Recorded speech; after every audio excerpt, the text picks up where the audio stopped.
Hello student, हम लोग आज समझेंगे केमिस्ट्री कैसे आपको पढ़ना चाहिए। केमिस्ट्री पढ़ने में बहुत सारे स्टूडेंट को क्या होता है, प्रॉब्लम होता है, समझ में ही नहीं आता। मैथ तो आप समझ जाते हो, बायो आप समझ जाते हो, या फिजिक्स आप समझ जाते हो, बट केमिस्ट्री में आपको क्या होता है, बहुत सारा प्रॉब्लम ही होता है। तो प्रॉब्लम नहीं होगा, उसके क्या रीजन्स है, पढ़ने में कैसे आपको इंटरेस्ट लेके आएंगे केमिस्ट्री, वो सारे के सारे इस वीडियो में हम लोग जानते हैं। अगर आप नीट का प्रिपरेशन कर रहे हैं, या आप 12 का प्रिपरेशन कर रहे हैं, या आप IIT JEE का प्रिपरेशन कर रहे हैं, तो ये आपके लिए हेल्पफुल वीडियो होगा। तो इसे आप अंत तक आप जरूर देखिए।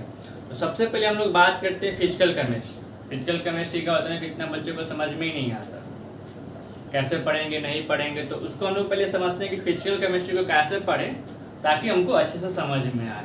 तो सबसे पहले फिजिकल केमिस्ट्री पढ़ने से पहले आपको क्या करना पड़ेगा,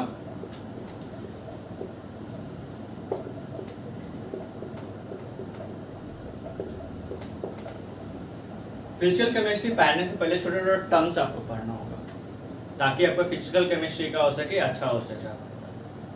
ठीक है, राइट। तो उसमें सबसे पहले क्या पढ़ना पड़ेगा, सबसे पहले आपको मोल पढ़ना पड़ेगा। मोल एक ऐसा चैप्टर है जिसमें सारे के फिजिकल केमिस्ट्री के जितने भी चैप्टर्स है, कोई भी चैप्टर है तो उसमें आपको मोल्स यूज आएगा ही आएगा आपके पास। जैसे सब्जी में सॉल्ट चाहिए, हल्दी नेसेसरी होता है, चाहे किसी टाइप का सब्जी हो या वेजिटेबल्स अगर आप बना रहे हैं, वैसे ही आपका मोल्स कोई भी फिजिकल केमिस्ट्री अगर पढ़ रहे हैं तो मोल चाहिए ही चाहिए। तो अगर फिजिकल केमिस्ट्री सही है करना है तो आपको क्या पढ़ना पड़ेगा, फर्स्ट वाले में मोल्स पढ़ना ही पढ़ना पड़ेगा आपके पास। सेकंड में आपको क्या पढ़ना पड़ेगा, उसी में आपको एक टॉपिक आएगा जो कि आपको मोलालिटी पढ़ना पड़ेगा। मोलालिटी सॉरी आपको ये भी पढ़ना पड़ेगा। ये भी क्या होगा, ऑलमोस्ट सारे चैप्टर्स में आएंगे। या इलेक्ट्रोकेमिस्ट्री आप पढ़िए, या केमिकल काइनेटिक्स पढ़िए, या इक्विलिब्रियम पढ़ लिया, थर्मोडायनेमिक्स पढ़ लीजिए। उसके बाद जो आपको जो आएगा वो आएगा आपको मोलालिटी। ये भी आपको यूज आएगा ही आएगा हर एक चैप्टर्स में, तो ये भी इसको अच्छे से कवर कीजिएगा। ये पढ़ने के बाद थोड़ा सा और जो यूज आएगा आपके पास वो हल्का सा, वो मतलब ज्यादा आपको जरूरी नहीं है, बट थोड़ा सा आपको क्या आएगा, रिडॉक्स रिएक्शंस। तो अगर आपको फिजिकल सही करना है, अगर फिजिकल केमिस्ट्री अच्छे से पढ़ना है, उसको सही करना है, या आप नीट के एग्जाम प्रिपरेशन कर रहे हैं या JEE के प्रिपरेशन कर रहे हैं, तो आपको इन चैप्टर्स पे, आपको इन टॉपिक्स पे ध्यान देना होगा। अगर ये टॉपिक आपको सारा क्लियर है तो आपको क्या होगा, अच्छे से समझ में आपको आने लगेगा फिजिकल केमिस्ट्री। तो उसमें आपको एक चीज और ध्यान में देना है, थोड़ा सा इक्विलिब्रियम पढ़ लीजिए। केमिकल इक्विलिब्रियम जो होता है, आप थोड़ा सा उसको देख लीजिए हल्का सा। छोटा टॉपिक है केमिकल इक्विलिब्रियम। तो ये अगर आप इतना अच्छे से अगर कवर कर रहे हैं आप, तो यहाँ पे कहीं भी प्रॉब्लम नहीं होने जा रहा।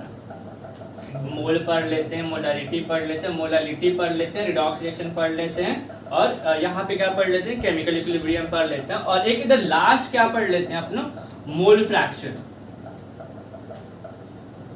मोल फ्रैक्शन कितना टॉपिक है आपको, 1 2 3 4 5 6। क्या डॉक्टर बनने के लिए हम लोग ये 6 टॉपिक नहीं पढ़ सकते हैं? पढ़ सकते हैं, बहुत आसानी से पढ़ सकते हैं हम लोग। बहुत सिंपल भी है, बहुत समझ में भी आ जाएगा। अगर ये चीज़ आप पढ़ लेते हैं तो क्या होगा, अच्छे से अच्छे आपको फिजिकल समझ में आने लगेगा। अब बात करते हैं कि ऑर्गेनिक कैसे समझ में आएगा। ऑर्गेनिक बहुत बच्चों को समझ में नहीं आता है और उसको रटते हुए लगता है कि हाँ रटना पड़ेगा, फिर इतना रिएक्शंस करना पड़ेगा, फिर प्रोडक्ट कैसे निकालेंगे, कैसे नहीं निकालेंगे, बहुत सारा प्रॉब्लम होती है उनको निकालने के लिए। अगर आपको थोड़ा सा अगर ध्यान देते हैं तो ऑर्गेनिक भी क्या हो सकता है, आपको बेहतर हो सकता है। बेहतर आप पढ़ सकते हैं, प्रोडक्ट आप याद कर सकते हैं, प्रोडक्ट कैसे बनाना है नहीं बनाना है उसको आप याद कर सकते हैं। कैसे याद कीजिएगा, आइए हम लोग उसको एक बार देख लेते हैं। अगर हम लोग सीखना है ऑर्गेनिक केमिस्ट्री को पढ़ने के लिए, तो ऑर्गेनिक केमिस्ट्री पढ़ने के लिए सबसे पहले फंडा क्या होना चाहिए, ऑर्गेनिक केमिस्ट्री पढ़ने के लिए छोटे छोटे टर्म्स पे आपको ध्यान देना पड़ेगा। छोटा टर्म्स पे क्या ध्यान देना पड़ेगा, सबसे पहले तो छोटा सा अगर टर्म्स ले लेते हैं तो वो आपको IUPAC नहीं मानना चाहिए। IUPAC नाम से बोल जाएगा कि हाउ टू प्रिपेयर क्लोरोबेंजीन या नाइट्रोबेंजीन। तो सबसे पहले आपको नाइट्रोबेंजीन तो लिखना आना चाहिए ना, उसके बाद ना प्रिपेयर करेंगे हम लोग। तो सबसे फर्स्ट में क्या होना चाहिए आपके पास, IUPAC नहीं मानना चाहिए लिखने के लिए। सेकंड में टर्म्स में क्या आना चाहिए, आपके पास GOC अच्छे से आना चाहिए। अगर जीओसी में बात करें तो सब आपको जीओसी में नहीं पढ़ना, थोड़ा सा आपको पढ़ना है। जीओसी में जैसे अगर बात करेंगे तो आपको क्या पढ़ना है यहाँ पे, यहाँ देखिए जीओसी में अगर बात करेंगे तो इंडक्टिव पढ़ना पड़ेगा आपको, इंडक्टिव इफेक्ट। उसके बाद क्या पढ़ना पड़ेगा आपको, मेसोमेरिक इफेक्ट पढ़ना पड़ेगा,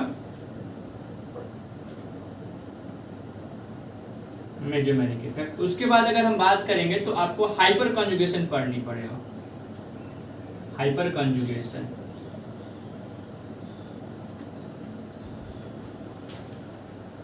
ऑर्गेनिक बिल्कुल नहीं रटना। बहुत सारे बच्चों को लगता है कि हाँ ये रटना है, चाहिए एक्सेप्शन आ जाता है।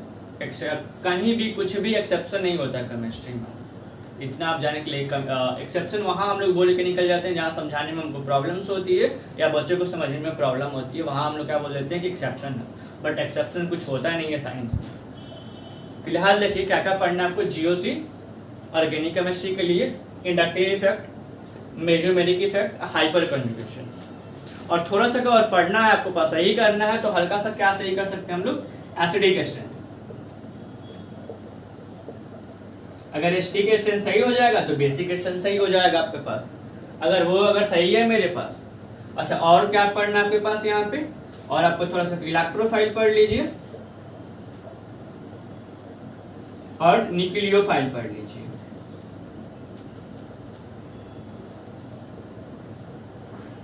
ऑर्गेनिक पढ़ने के लिए क्या क्या आपको, अगर ऑर्गेनिक अच्छा करना है तो सबसे पहले आपको IUPAC नेम पढ़ना पड़ेगा। IUPAC नेम का इंपॉर्टेंस हम आपको बता चुके हैं। उसके बाद जीओसी पढ़ना, जनरल ऑर्गेनिक केमिस्ट्री पढ़ना। अगर इसको सही करना है तो ढंग से उसमें क्या पढ़ना है आपके पास, इंडक्टिव, मेसोमेरिक इफेक्ट पढ़ना, हाइपर कंजुगेशंस पढ़ना है, एसिडिक स्ट्रेंथ पढ़ना, इलेक्ट्रोफाइल पढ़ना और न्यूक्लियोफाइल पढ़ना। इसके अलावा थोड़ा सा और अगर आपको पढ़ना है और बेहतर करना है अपने आप को ऑर्गेनिक केमिस्ट्री, तो आप क्या पढ़ लीजिए यहाँ पे, आप उसके बाद SN1 पढ़ लीजिए और SN2 पढ़ लीजिए। सारे 12th का जितना भी चैप्टर है ऑर्गेनिक में वो SN1 SN2 से सारे में रिलेटेड आएगा। तो कोई अगर अच्छे से पढ़ा रहा है तो आपको ये सारे में क्या होगा, ये यूज हो जाएगा मेरे पास। तो अगर ऑर्गेनिक सही करना है तो इस चीज पे आप फोकस कीजिए, तो ऑर्गेनिक क्या होगा मेरे पास, ऑटोमेटिक क्या होगा, आपको बेहतर होना पड़ेगा और रटने वाला नहीं लगेगा आपके पास। ठीक है, तो अगर ऑर्गेनिक यहाँ से हम लोग समझ लें कि ऑर्गेनिक हम लोग कैसे बेहतर कर सकते हैं, नहीं कर सकते हम लोग। एग्जाम्स है, सितंबर में आपका एग्जाम है, तो इसलिए क्या कीजिए, इस पर आप फोकस कीजिए, ऑर्गेनिक सही कीजिए आप। ये सब पढ़ने के बाद थोड़ा सा और हम लोग पढ़ सकते हैं यहाँ पे, और इनऑर्गेनिक अगर सही करना होगा तो कैसे हम लोग सही कर सकते हैं, नहीं कर सकते हैं, उस पर थोड़ा सा हम लोग ध्यान देते हैं और बात करते हैं उस पर।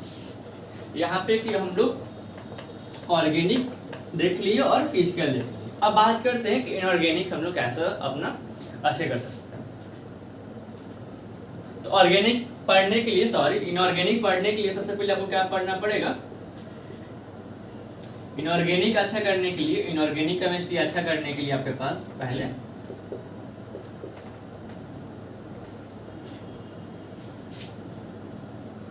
सबसे पहले आपको पीरियोडिक टेबल पढ़ना पड़ेगा।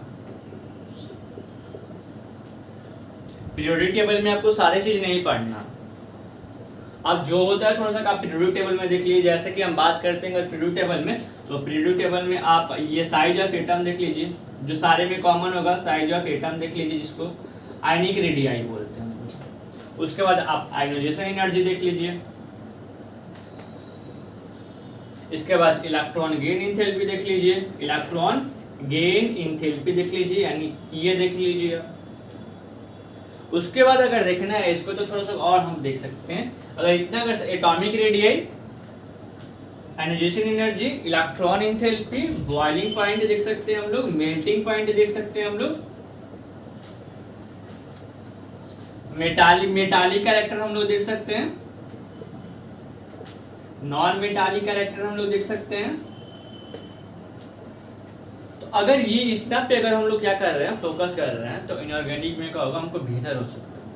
क्या है मेरे पास, साइज ऑफ एटम्स, एटम का साइज बहुत सिंपल है मेरे पास निकालने के लिए। आयोनाइजेशन एनर्जी हम लोग ध्यान दे सकते हैं, हम लोग आयोनाइजेशन एनर्जी पे पढ़ सकते हैं हम लोग। उसके बाद इलेक्ट्रॉन एफिनिटी है, बॉइलिंग पॉइंट है, मेल्टिंग पॉइंट है, ये आपका सारे के सारे कॉमन होगा। उसके बाद आपको क्या देख सकते हैं, मेटालिक देख सकते हैं, नॉन मेटालिक देख सकते हैं। और अगर बेहतर करना है, ये तो पीरियोडिक टेबल की बात हो गया। उसके बाद हम लोग क्या देख सकते हैं, रिडॉक्स रिएक्शन देख सकते हैं।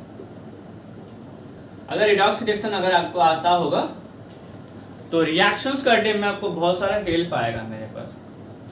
तो इसलिए रिडॉक्स रिएक्शंस भी आपको देखना बहुत ही सिंपल है और बहुत ईजी है आपके पास। उसके बाद और थोड़ा बेहतर अगर करना है ऑर्गेनिक इनऑर्गेनिक सॉरी, तो और क्या हम लोग देख सकते हैं, उसके बाद हम लोग ये देख सकते हैं लास्ट में केमिकल बॉन्डिंग। केमिकल्स बॉन्डिंग में आपको ज्यादा देखना नहीं है।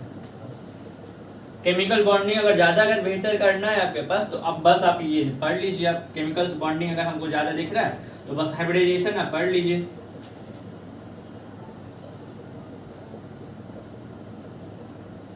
हाइब्रिडाइजेशन हो गया मेरे पास। तो ये ज्यादातर अगर इस पे अगर फोकस कर रहे हैं तो ज्यादा इनऑर्गेनिक करने के लिए कुछ करना नहीं है बहुत सारा आपके पास। उसके बाद क्या लगेगा कि रटने हुए पढ़ाई हमको थोड़ा कम लगेगा। हाँ, रटने वाला ज्यादा लगता है हमको इनऑर्गेनिक, बट रटना थोड़ा कम है आपके पास। कब, जब ये सब अगर बेहतर आपको रहेगा तो इनऑर्गेनिक भी क्या होगा आपको अच्छे से समझ में आ गया। ये तो सब हम लोग जाने कि क्या देखते हैं हम लोग केमिस्ट्री कैसे अच्छे कर सकते हैं और नहीं अच्छे कर सकते हैं। तो इन सब पे आप फोकस कीजिए। इन सब पे अगर फोकस कर रहे हैं तो आपको नीट में या आपको जेई में या आपका 12th बोर्ड होगा तो उस सब में क्या पड़ेगा आपको, हेल्पफुल मिलेगा आपको। तो चलिए, thank you for watching this video. हम लोग नेक्स्ट वीडियो में मिलते हैं।